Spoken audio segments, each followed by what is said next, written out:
आता तूच काय तर मार्ग काढ बाई.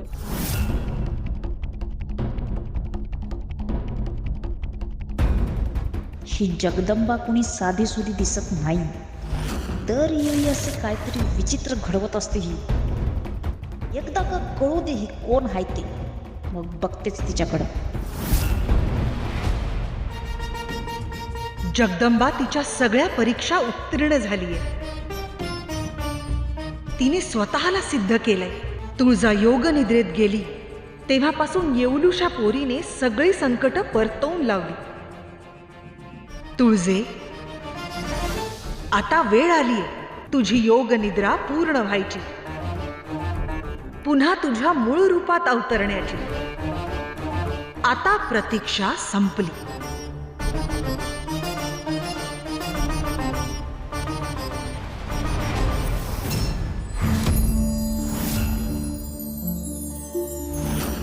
अजून अंकुर फुटला नाहीये ह्याला. देवी, आपण तर सगळं योग्यच केलंय. आतापर्यंत या बीजाला अंकुर फुटायला हवे होते. हो, पण थोडा धीर धरूया. आता बी पेरले आहे तर अंकुर नक्की उगवणार.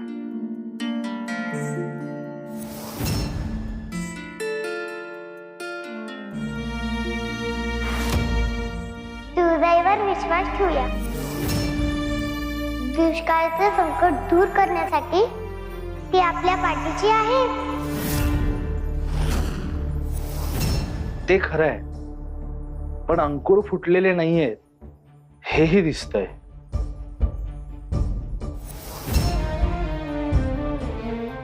तुळजाईनेच अगदी थोड्या धान्यापासून एवढं पीठ आपल्या सगळ्यांना मिळवून दिलं. या बाबतीत सुद्धा ती नक्की मार्ग दाखवेल. देवी आई नक्की कौल देईल. चला, झाली का समधी तयारी? कसली तयारी? हो, असं काय करताय नंदलाल बाबा? आज तिच्या कथेचा शेवटचा चरण आहे ना. उद्या आपण देवी आईची महाआरती करू.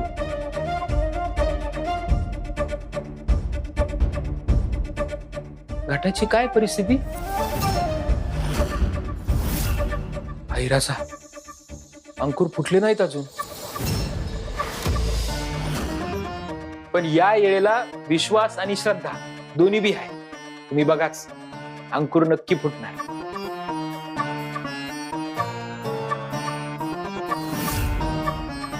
बरं नंदलाल बाबा, ते आपल्याला बसायची व्यवस्था थोडी बदलायची होती. तुमची मदत लागेल, येता का जरा? हो हो, चल.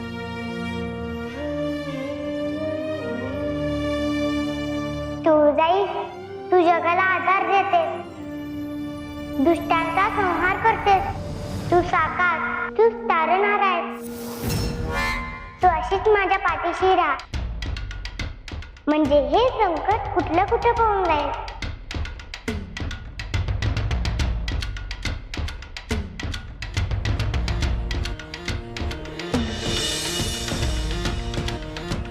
तर मंडळी, देवी सतीनं हवन कुंडात उडी घेऊन आपल्या प्राणांची आहुती दिली.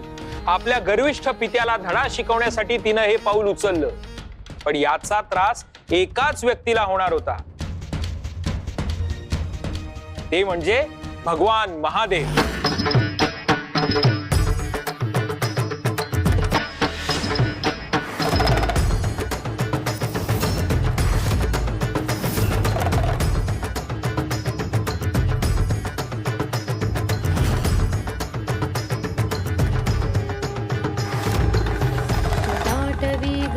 जलप्रवाह पावितस्थले गलीवलम्ब्य लम्बिताम्बुजङ्ग तुङ्गमालिका डमड्डमड्डमड्डमड्डम निनादवड्डमर्वयं चकार चण्डताण्डवं तनु पुनः शिव शिवम् जटाकटाः सम्भ्रमभ्रमन्निलिम्प निर्झरि विलोलवीचि वल्लरी विराजमानमूर्धनि धगद्धगद्धगज्ज्वलल्ललाटपट्टपावके किशोरचन्द्रशेखरे रतिं प्रतीक्षणं मम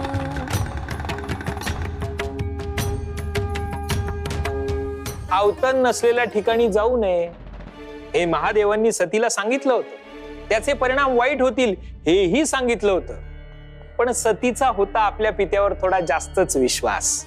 त्याच्याकडे पोहोचली होती करून मोठा प्रवास. आणि अवतन नसताना सुद्धा महादेवही दक्ष राजाच्या दारात जाऊन उभे राहिले. प्रजापती दक्ष, तुझ्यामुळे माझ्या प्रिय पत्नीचा प्राण गेला. मी जी तुला शिक्षा देईन ती तुला भोगावी लागेल. तू जे काही केलंस त्याची किंमत तुला मोजावी लागेल.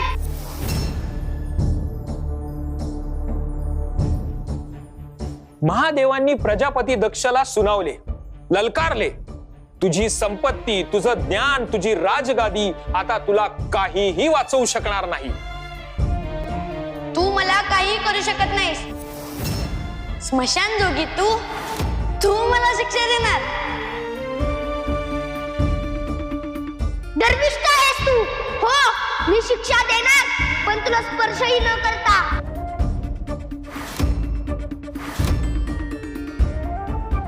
महादेवांनी आपटलेल्या जटेतून निर्माण झाला वीरभद्र. त्यानं दक्षाचा तो यज्ञ उद्ध्वस्त केला.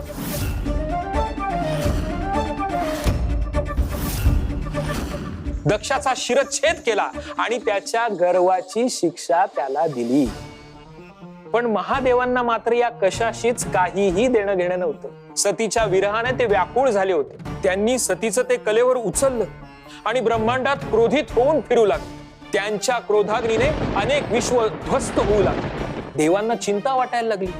महादेवांचा हा क्रोधाग्नी शांत करण्याची गरज आहे आणि ते करण्याची क्षमता फक्त एकाच देवामध्ये होती, ते म्हणजे भगवान विष्णू. भगवान विष्णुदेव महादेवांना रोखण्याची गरज आहे.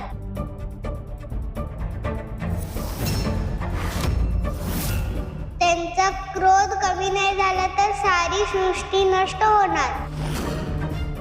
देव विष्णू देवांकडे पोहोचले, म्हणाले, महादेवांचा हा क्रोधाग्नी शांत करण्याची गरज आहे, नाही तर सारी सृष्टीच नष्ट होईल. विष्णुदेव म्हणाले, अशक्य, केवळ अशक्य.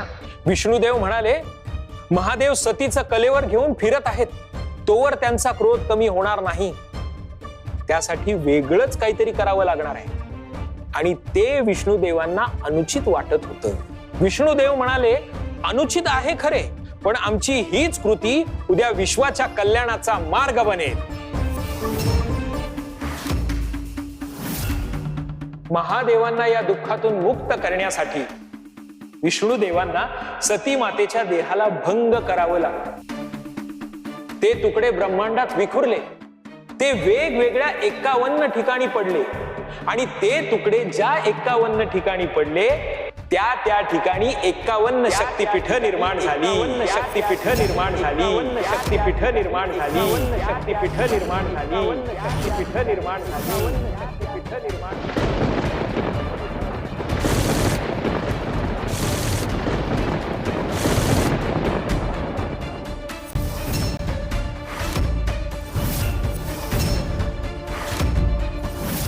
जिथे ब्रह्मरंध्र पडलं तिथे हिंगलाज माता, मायांग पडलं ती कामाख्या.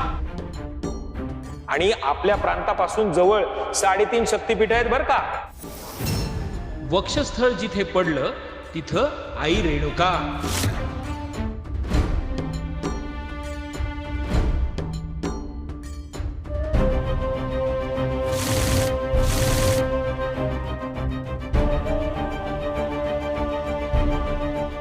सतीचा डोळा पडला तिथे आई अंबाबाई.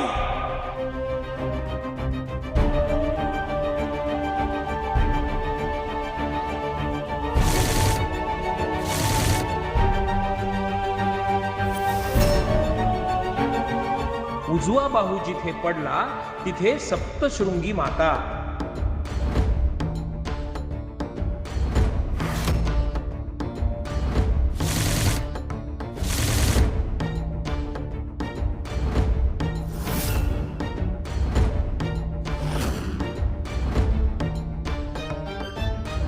आणि जिथे सती मातेचा उजवा हात पडला तिथे आई तुळजाभवानी.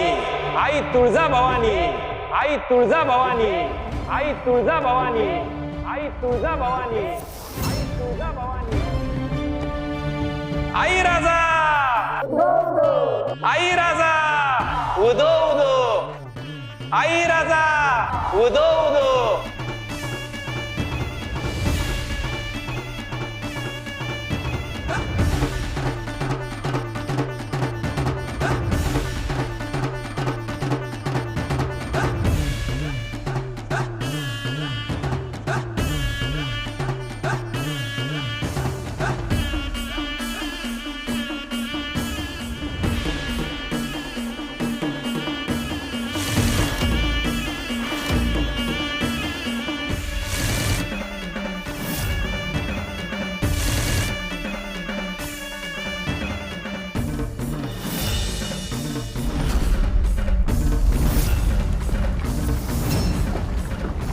हे काय होतंय अचानक?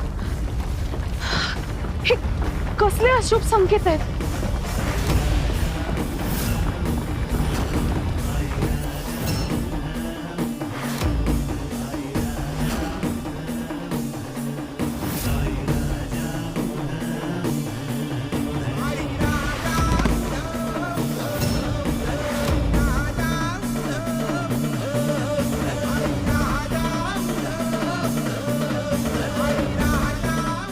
मनोरमे, तू अशी बेशुद्ध कशी पडलीस?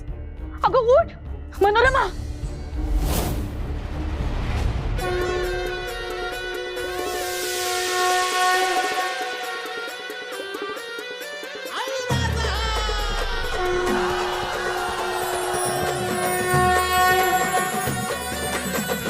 आई तुळजा भवानी, आई आई तुळजा भवानी, आई तुळजा भवानी, आई आई तुळजा भवानी.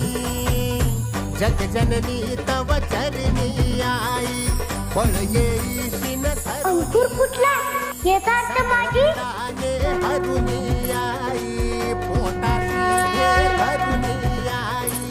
महिमा तव त्रिभुवनी तुळजाई. तू जाई तू तूच आहेस ना, तूच आहेस ना इथे. हा पैंजणांचा आवाज, तुझ्या पांगड्यांची किंकिण, मला माहिती आहे तूच आहेस तुळजाई.